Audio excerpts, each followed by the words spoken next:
Magandang umaga sa inyong lahat. Ako nga pala si Binibining Maria Isa Katipay, ang inyong magiging guro sa oras na ito. Ngayon, inaanyayahan ko ang lahat na tumayo para sa ating panalangin na pangungunahan ni Binibining Kabuuan. Sa ngalan ng Ama, ng Anak, ng Espiritu Santo. Amen. Ngayon, manatiling nakatayo para magkaroon kayo ng sigla dahil alam kong kayo ay inaantok at nagugutom na.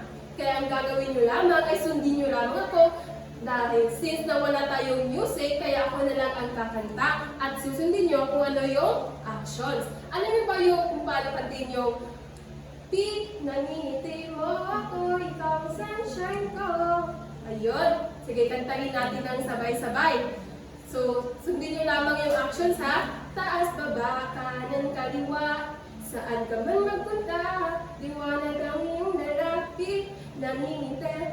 Nangingiti mo ako. Ito rin natin si Binibining Sunshine pag narinig nyo yung ikaw ang sunshine ko. Sige, sabay-sabay natin na kantahin.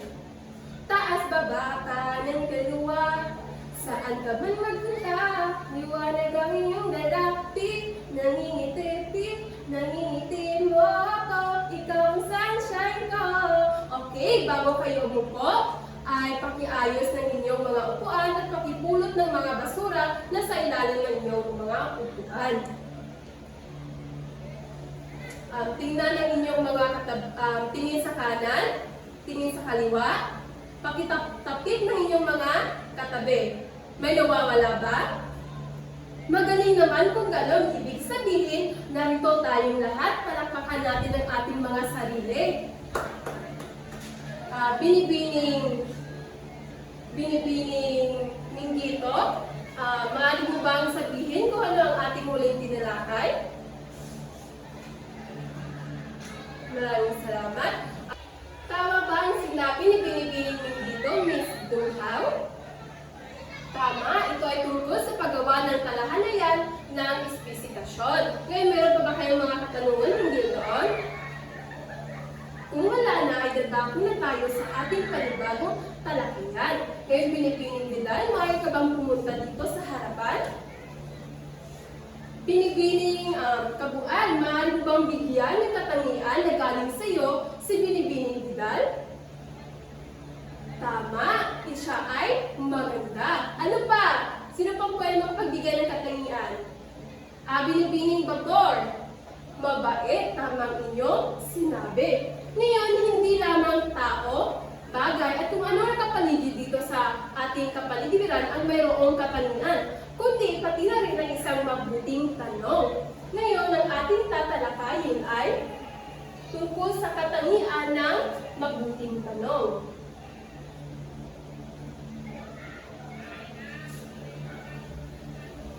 Pero bago tayo dumako ay pakibasa lahat ng ating layunin pagkatapos ng talakayan, mga layunin na dapat makamit pagkatapos ng talakayan. Sabay-sabay natin basahin. Natutukoy ang iba't ibang katangian ng mabuting tanong. Nakapagsasadula ng isang senaryo gamit ang mga katangian ng mabuting tanong. Na ipapahayag ang kahalagahan ng mga katangian ng mabuting tanong bilang isang mag-aaral para sa modernong panahon. Ayan. Ngayon, ang uunahin natin ay meron tayong 5 katangian ng mabuting tanong. Una na rito ay malinaw. Maaari niyo bang basahin ng sabay-sabay? Ang katangian ng mabuting tanong ay nakaangkop ang pagiging malinaw. Maaari niyong basahin ng sabay-sabay. Ito ay nagbibigay ng pagkakaintindi, madaling maintindihan ng kung sino mang babasa o nakakarinig nito. Ito rin ay nagtatanggal ng kalituhan at nagbibigay ng epektibong pagkatuto sa kung sino mang sumagot sa katanungan. Ngayon, ang kasunod ay malalim. Pakibasa lahat. Ang ibig sabihin ng malalim, hinihikayat ang mga mag-aaral na mag-isip ng malalim, mag-explore at ng iba't ibang perspektibo na kinakailangan na bumuo ng sariling opinyon. Hindi yung kinakailangan tumatanggap lang tayo palagi ng impormasyon, kundi kinakailangan rin ng proseso at pag-analisa nito. Ang kasunod ay relevante. Pakibasa lahat kung ano ang relevante, kahulugan. Maraming salamat. Ang ibig sabihin, dapat nakaugnay sa paksa o tema na pinag-usapan o pinag-aralan. Ito ay nagbubudyok sa mga mag-aaral na mag-isip ng malalim at magtanong kung paano ito nakaugnay sa kanilang pang-araw-araw na buhay o mas malawak na mundo. Naintindihan lamang ba? Ang kasunod ay nakakainganyo. Pakibasa ng sabay-sabay. Maraming salamat. Ang ibig sabihin ng nakakainganyo ay yung tanong mo pala, nakukuha mo na ang interes at atensyon ng mga gusto mong pasagutin sa iyong tanong. Dapat nakukuha mo na ang kanilang sarili o na dapat yun ang kanilang sasagutan. Ang kasunod ay, at ang paghuli, ang open-ended. Pakibasa ng sabay-sabay. Okay, ang ibig sabihin naman nito ay naghahamon sa mga mag-aaral na magbigay ng detalyado at mapanuring sagot at magpalakas ng kritikal na pag-iisip. Meron pa ba kayong mga katanungan hindi sa ating tinalakay ng mga katangian ng mabuting tanong? Wala na? Kung gayon ay mayroon ako ditong kahon na may laman ng dalawang kulay, ang asol at pula. So, pumili lamang kayo ng inyong kulay at pumunta sa kapareho niyong kulay dahil may gagawin tayo. Nakapunta na ba lahat? Okay, kung ganon, nagkapareho lang kayong kulay, nais ko, ang inyong gagawin ay pagtulungan nyo ang gagawin nyong pangkatang gawain. Meron tayong dalawang pangkat na ito ang pangkat asul at tatawagin natin pangkat ng magaganda. At ito naman ang pangkat ng pula na tatawagin natin pangkat ng mga matatalino. Ito yung inyong gagawin. Bawat pangkat ay magsasadula ng isang senaryo sa paaralan man o sa labas at gagamitin ang mga katangian ng mabuting tanong. Mayroon lamang kayong 5 minuto para sa paghandaan ito. At para naman sa inyong pamantayan o basihan, nilalaman 15%, pagkakaisa 15%, kausayan sa pag-arte 15%, at pagiging tahimik ay 5%. Kabuuan ay 50%. Ang inyong oras ay nagsisimula na.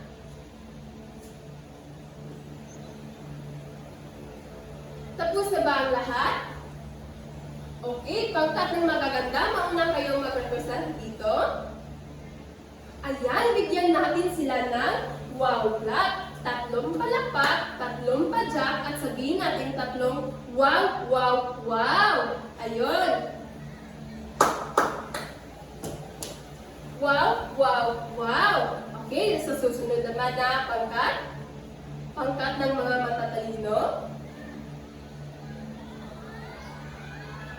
Ayan ang gagaling yung mag-arte. Palakpakan natin sila. Bigyan natin ng 5 palakpak at 5 padyak.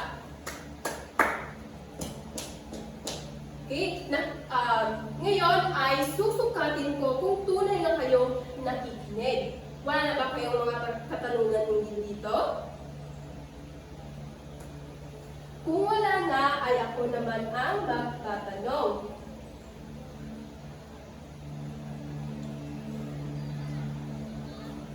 Pipili lamang ako ng 3 gustong sasagot.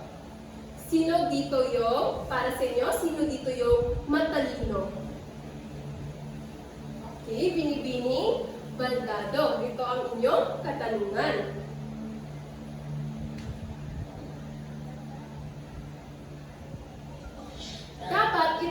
madaling maunawaan at hindi malabo. Ano ito? Kung ikaw ay nakikinig?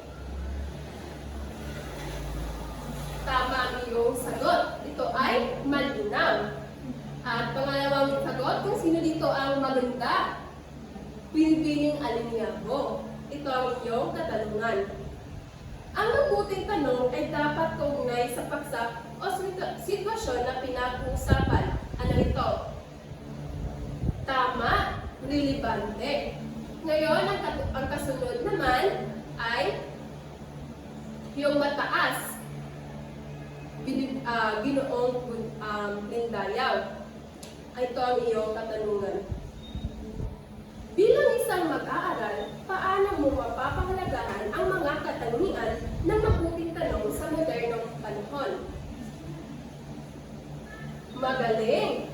Sa pamamagitan nito ng pag-apply mo sa iyong sarili at paggamit mo para sa susunod na henerasyon o sa iyong pang-araw-araw na kabuhayan. Wala ba talaga kayong mga katanungan? Palakpakan niyo yung mga sarili. Ngayon, kumuha kayo ng isang kaapat na papel. Lagyan niyo ng pangalan, petsa, at kung anong kurso niyo. Isulat ang numero 1 hanggang 5. Tapos, makinig kayo dahil babasahin ko lamang ang mga katanungan. Para sa bilang 1 hanggang 5, ibigay ang 5 katangian ng mabuting tanong. Meron lamang kayong 2 minuto.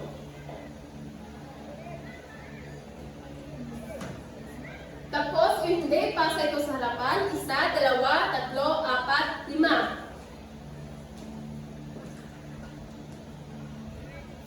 Kumuha naman kayo ng inyong mga kwaderno para sa inyong takdang aralin. Pakibasa, nagsabay-sabay. Magsaliksik tungkol sa ilang mungkahi ng pagtatanong ng maayos. Isulat ito sa kabuuang papel. Wala na ba kayong mga katanungan?